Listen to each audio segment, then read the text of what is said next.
Tonight on CFTK-TV News, Coast Mountain College returned an item to its rightful owner. We have more on the passing of a beloved former BC premier, and action is being taken to try and end BC's port strike.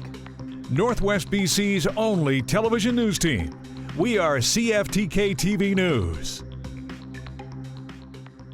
Good evening, I'm Cale Baslett, and here's what's making the news in the Northwest and beyond for today.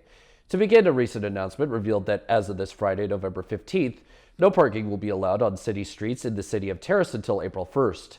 This rule has been put into place to allow the streets to be cleared so that snowplowing can be done when winter comes in full force.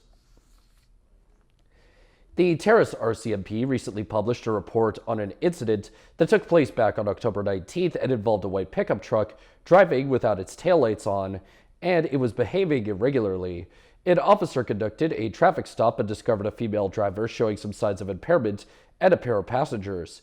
The officer happened to also see drug paraphernalia in the truck, and a further search found items such as suspected fentanyl, throwing axes, bear spray, swords, as well as ammunition. Each of the truck's occupants denied any ownership of any of the items, and they ended up getting seized by the police to eventually be disposed of. The driver was only given a ticket for driving without a license and a driving prohibition for driving while impaired. The Vanderhoof RCMP has launched an investigation into a number of disturbing letters that were mailed to a few staff members at Evelyn Dixon Elementary School. At this time, the contents of the letter have not been released due to the ongoing investigation. However, there has been an increase in concern in the Vanderhoof community. On Monday, the SD91's Board of Education put out a statement condemning the harassment and backing up their staff. Additionally, Vanderhoof Mayor Kevin Mountray the following day expressed his support for the staff, stating that these acts are completely unacceptable, illegal, and immoral. Coast Mountain College was able to facilitate the return of a poignant piece of family history to its rightful owner. Here's CFTK's Jaylene Matthews with more on this story. And when I'm invited to talk, I always talk about my grandmother because I always felt like she never got the recognition she deserved during her life and even in the years since. Luann Neal is the granddaughter of a trailblazing artist. Ellen Neal was a Kwakwaka'wakw woodcarver and one of the first women known to have professionally carved totem poles. Luann is also a carver and has been struggling to finish a piece for some time. I didn't like the way the beak was, and I thought it doesn't feel right, it doesn't look right. When I study my grandmother's pieces, I've got my hands running all over and getting a real sense of how the width feels, how the tapering feels. So I'd hold my mask and go, it's all wrong, it's all wrong. Luann then received a welcome gift. Listeners tracked me down and said, hey, we've got a carving of your grandmother's. I actually had two other couples who also had not fully finished pieces that their parents had same story as this one, had specifically asked for an unfinished piece. There must have been something about that back in the 20s and 30s. People were fascinated to see something unfinished. And so those pieces came back to me. Finally, Nikita Trimble Wilson from Coast Mountain College reached out to Neal. The college had obtained a piece they wanted to return to Neal, carved by her grandmother. And when this piece came back, it was right when I was trying to figure out how to refine this eagle mask I'd been working on for quite a few years. I'm just learning on my own. And when I lined up this piece with the other three pieces I'd received, it gave me a perfect sequence of how each phase of the carving that I'm working on, how that should go. So needless to say, I've gotten a lot further probably since receiving this piece than I have in previous years, but it's just absolutely a joy because it feels like my grandmother still gets to mentor me through her pieces and through these pieces that are at different phases of being complete. And it also, I think, just gave me that little reminder that when you're given that ability and that desire to carve or do our forms of art, you don't take that lightly. Take it not so much seriously, but take it to heart and do your best job with it, and you can't go wrong. For CFTK TV News in Terrace, I'm Jaylene Matthews.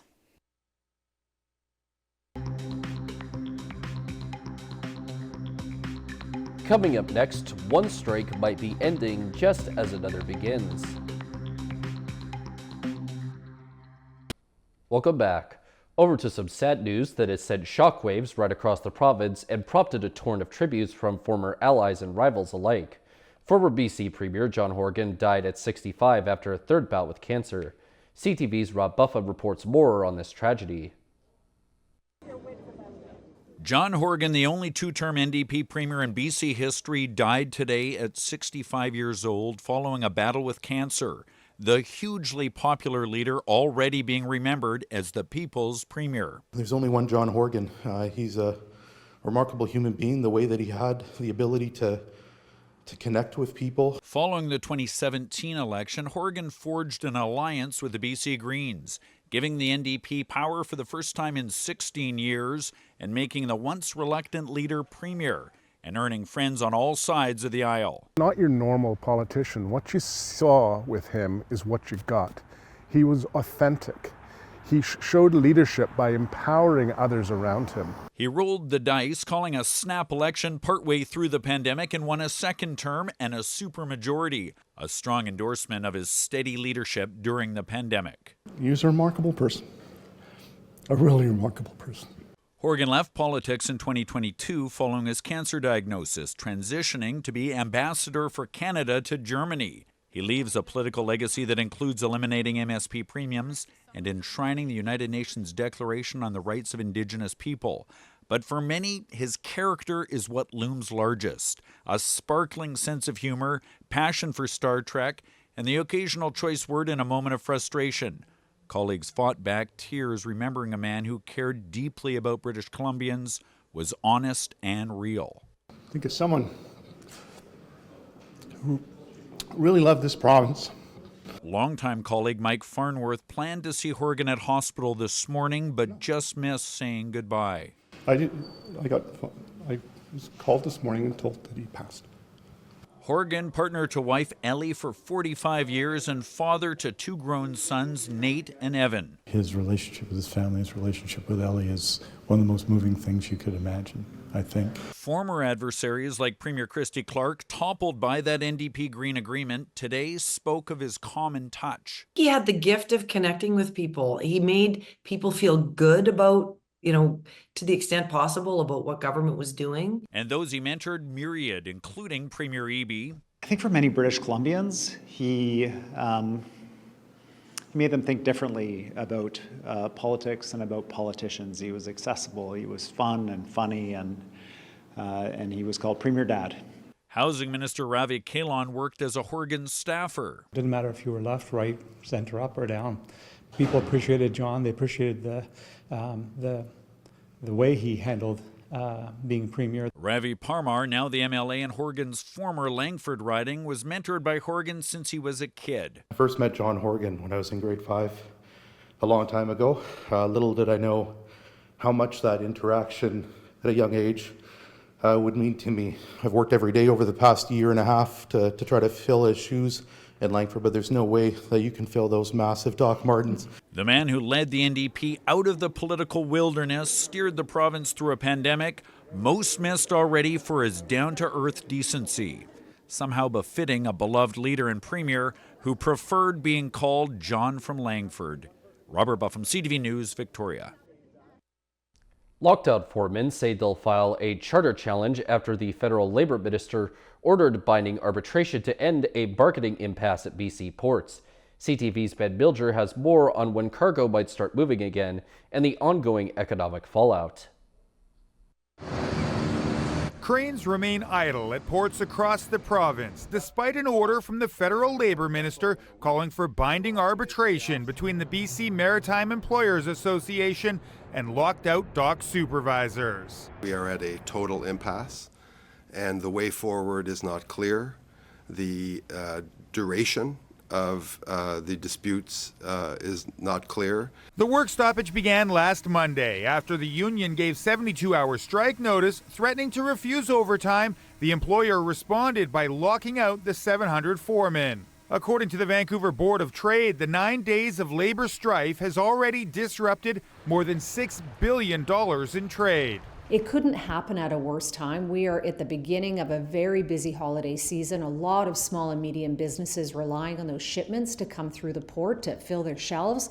And so it was really imperative that the dispute did not linger on. The union says it will fight in court for the right to negotiate through collective bargaining. It accuses the employer of locking workers out in a bid to force the feds to step in. Be careful what you wish for. This employment lawyer says if that was in fact the strategy, it might not work, especially if the arbitrator awards the workers the concessions they want when it comes to protecting jobs from automation. I don't think you can look at it in totality right now. I think you got to wait till the interest arbitration decision comes out to fully grasp whether or not the strategy ultimately worked or whether it backfired. It is up to the Canada Industrial Relations Board to follow through on the minister's order. Given the impending charter challenge by the union, it's not clear when shipments through BC ports might actually resume. Ben Milger, CTV News, Vancouver. As one labor dispute appears to be ending, another is wrapping up. Postal workers could also be going on strike this week. Contract negotiations have hit a wall, and now the union is threatening a disruption in service if no agreement is reached. CTV's Craig Krause has that story. Letters to the North Pole could be in jeopardy.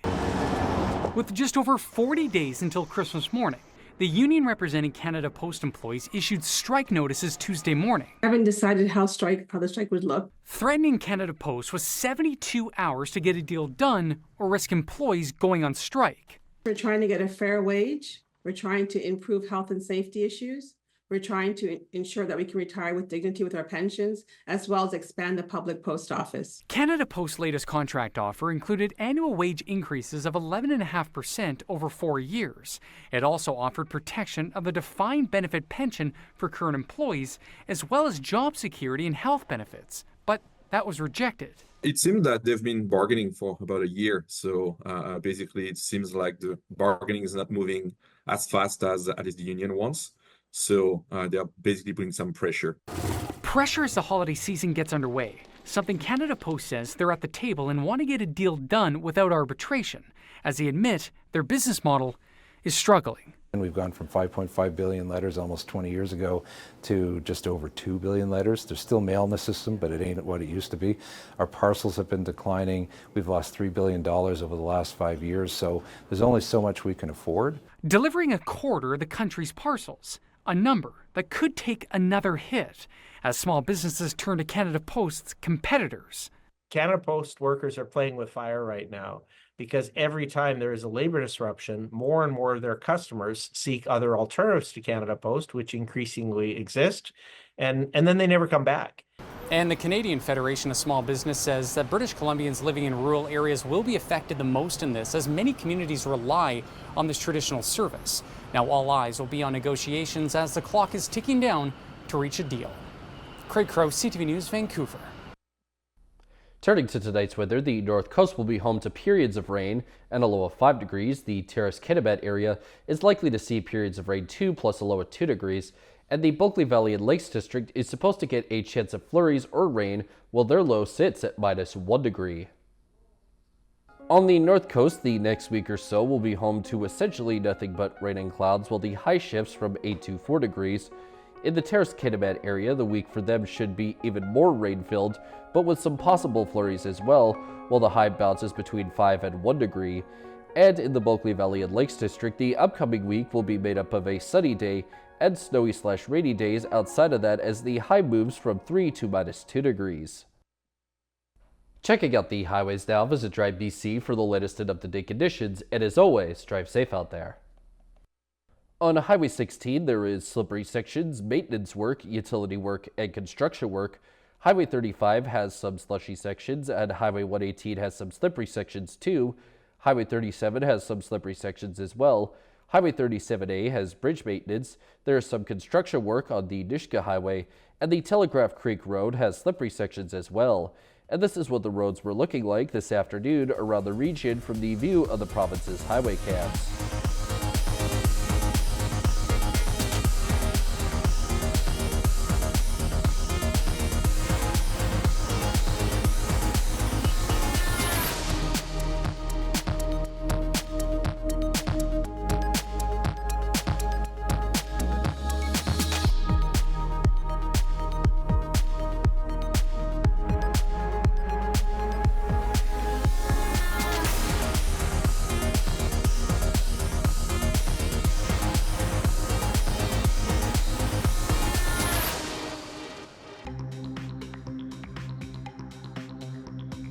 Still to come, Donald Trump is in the midst of building his new administration. Welcome back. Building mega projects for a growing population can be fraught with problems, like the North Vancouver sewage plant with its ballooning cost. Metro Vancouver officials point to another project they say is on time and on budget, a major water supply tunnel in the depths of the Fraser River. Here's Ben Nesbitt with a first-hand look at the progress and what it will mean for the Lower Mainland. Some 200 feet below the ground, a major project is in the works. Halfway underneath the river, underneath the Fraser River. A water supply tunnel stretching from Surrey to New Westminster. The Anasis Water Supply Tunnel is one of our key water main marine crossings in our system. We deliver water to 2.8 million people across the region.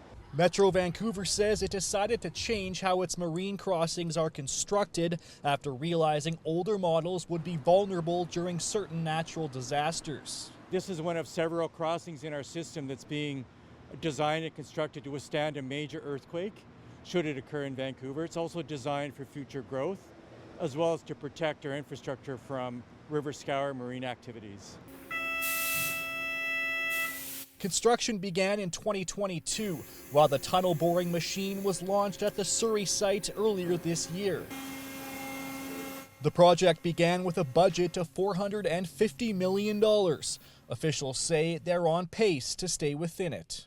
The best thing I can hear is on time, on budget. This is all done with an eye 100 years down the road, where we'll still have consistent and great water supplies to the Surrey area through this pipe.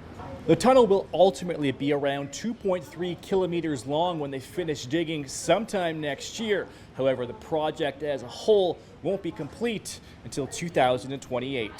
Ben Nesbitt, CTV News, Surrey. U.S. President-elect Donald Trump is beginning to assemble the team that will make up his administration during his second presidential term.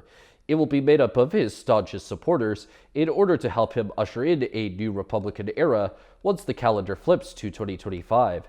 NBC's Alice Barr has the latest on the U.S.'s transition to a second Trump term. Congress is back in Washington today with the Senate shifting to Republican control. The House will be in order. And the House appearing poised to do the same, clearing the way for the emerging Trump agenda as his administration takes shape. Florida Senator Marco Rubio expected to be nominated as Secretary of State. We are patriots who love America. Congressman and former Green Beret Mike Waltz officially appointed National Security Advisor. Both men are fierce critics of China and strong supporters of Israel, who voted against the last round of Ukraine funding and have substantial political track records. They were figures in Washington, if you will, apart from or before Donald Trump. Second of all, they're not isolationists by any means. They'll fill key roles at a critical time on the world stage, alongside Congresswoman Elise Stefanik, who President-elect Trump picked for U.S. Ambassador to the United Nations, while choosing former Congressman Lee Zeldin to head the Environmental Protection Agency. The first 100 days, we have the opportunity to roll back regulations. And as the senators who will approve the growing list of nominations greet their new members in a body shifted to the right, Democrats who did win their seats looking to diagnose where their party went wrong. I think that they were, deeper just distrust and a lot of problems that people are facing right now. They just don't feel like government right now is at all tackling that in any meaningful way. A look back as both parties plan a path forward. In Washington, Alice Barr, NBC News. And now we turn our attention to how the stock markets are looking as of today compared to yesterday. The Canadian dollar is down 19/10 of a cent. The price of gold is down $19.80. Oil is up 31 cents. Natural gas is up 7 cents. Aluminum is down $26. In Toronto, the TSX is up 66.01 points. The Venture Index is down 3.98. In New York, the Dow Jones is up 47.21, and Nasdaq is down 50.66. Still ahead is an uplifting story of twin brothers who got through sickness together. Welcome back. Now to a story about identical twin brothers from Langley who were both diagnosed with the same potentially deadly cancer at the age of 2. But there is good news to report with the now 5-year-old brothers taking a giant leap forward in their battle with leukemia. CTV's Shannon Patterson has their story. Okay, Jackson, you go first. 5-year-old identical twins Weston and Bennett Openshaw are vibrant, energetic little boys. You'd never know they've spent the last 2.5 years fighting for their lives. Where we are today is so drastically different from where we were last year. We were sort of in the middle of treatment. So they were, you know, your stereotypical bald chemo kid with feeding tubes. The Openshaw twins were both diagnosed as toddlers with acute lymphoblastic leukemia.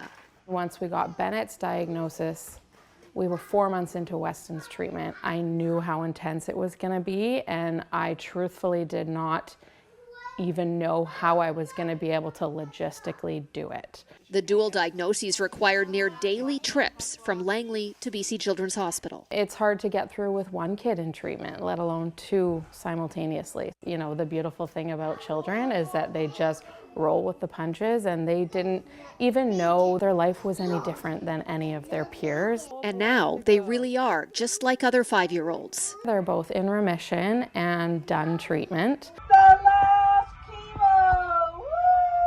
They still have their chemo ports in, so we have to wait for those to come out, and then, you know, we've slowly started reintegrating them into, you know, normal life. The brothers have started kindergarten, and classmates helped them celebrate when they were both given the all clear by oncologists. When Weston initially finished treatment, because he was done before Bennett, it didn't really feel like I could celebrate yet. Once Bennett finished treatment, it felt like we had finally made it, and I wanted to do something to celebrate that the boys could remember. While remission is a huge step in beating this deadly disease, they will be monitored for the rest of their lives. There is always a chance of relapse, which is something that, you know, as a caregiver is always in my mind. But for now, the whole family can exhale. This stage of the battle is finally over. Shannon Patterson, CTV News, Langley. That's all of our news for now. From all of us here at CFTK-TV News, I'm Cal Maslin, and thank you for watching. We'll see you next time.